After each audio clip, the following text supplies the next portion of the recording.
Let's be honest, UPI has totally transformed how we live in India.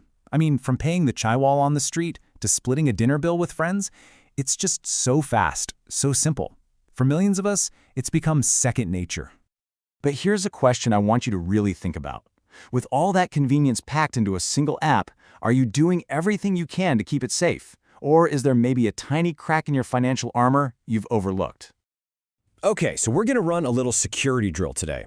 We'll walk through 5 key layers of protection. First, we'll look at the risks that come with this UPI revolution. Then, we'll set up your first line of defense, learn how to control the flow of money, get wise to the scammers, and finally, put it all together to build your own financial fortress. Right, let's kick things off. Section 1 is all about this central idea: this amazing convenience we love comes with a pretty serious responsibility, and that responsibility is on us. You know, it's easy to think that UPI security is somebody else's job. And hey, the network itself, it's incredibly secure. But the truth is, the weakest link in the chain is usually our own phone. Just using the default settings isn't really enough anymore. True security means we have to be proactive. So, how do we get proactive? Well, we start with the absolute basics. This is your first line of defense, and you can think of it like locking the main door to your digital bank. And that lock is the app lock feature.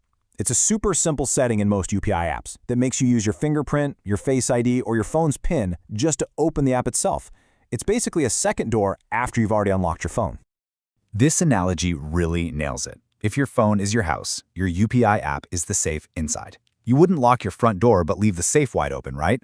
Well, without an app lock, that's kind of what you're doing. Anyone who gets their hands on your unlocked phone has a straight shot to your money. And turning it on is ridiculously easy. Seriously, it takes less than 30 seconds. Just hop into your app settings or profile, look for something called security or screen lock, and just flip the switch. It's probably the single most effective thing you can do for your security, and it takes no time at all. Okay, the main door is now locked. Great start. Next up in our drill, we need to talk about controlling the flow. And that means managing 2 things: the money going out and the permissions you've given to other apps. Let's start with transaction limits. This is a brilliant feature that lets you set a personal cap on how much money can be sent from your account, either in one go or over a whole day. Think of it as a financial speed bump. In a total worst-case scenario, let's say a scammer somehow gets your PIN. A low transaction limit is what stops them from emptying your entire bank account. It puts the brakes on the damage and buys you precious time to lock things down. Now, the other side of controlling the flow is something a lot of us just completely forget about: linked app permissions. Think about it. Over the years, how many apps have you given UPI permission to for a quick checkout? We're talking about all the usual suspects: Zomato, Uber, Amazon, you name it. The danger is that an old app you haven't used in years could get compromised, and suddenly there's a backdoor to your UPI account.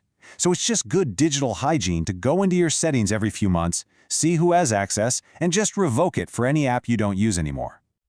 All right, our defenses are getting way stronger now. We've locked the door, we're controlling the flow. Now it's time to get a little bit smarter and learn how to spot the scammers' tricks before they get you. Okay, if you remember just one thing from our entire chat today, please let it be this: the golden rule of UPI. You never, ever need to enter your PIN to receive money. Scammers love to send a request money notification that looks like you're getting paid. They're counting on you being in a rush and not noticing. Your PIN is only for sending money or checking your balance. That's it. Period. Now for a much more advanced and honestly pretty scary threat: SIM swapping. Here's how it works. A scammer tricks your mobile company into giving them a new SIM card for your number. As soon as they do that, they get all your text messages, including all those crucial one-time passwords, or OTPs, from your bank.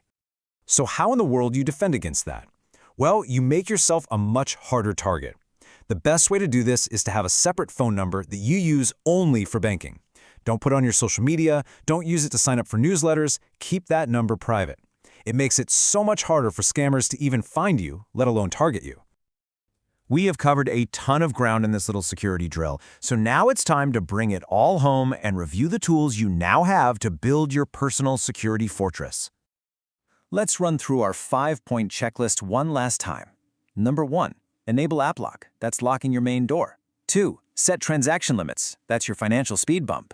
3, burn the golden rule into your brain. Never, ever enter a PIN to get money. 4, review those linked apps and prune away the old permissions. And 5, secure your SIM by keeping your banking number private. These 5 things together, they turn your UPI app from just a tool into a fortress. So in the end, it really just comes down to this. Your UPI app is the key to your entire financial kingdom. The convenience is absolutely incredible, but the responsibility to protect that kingdom, that's on us. So take 5 minutes today, go through this checklist on your own phone, and just make sure you've built the walls.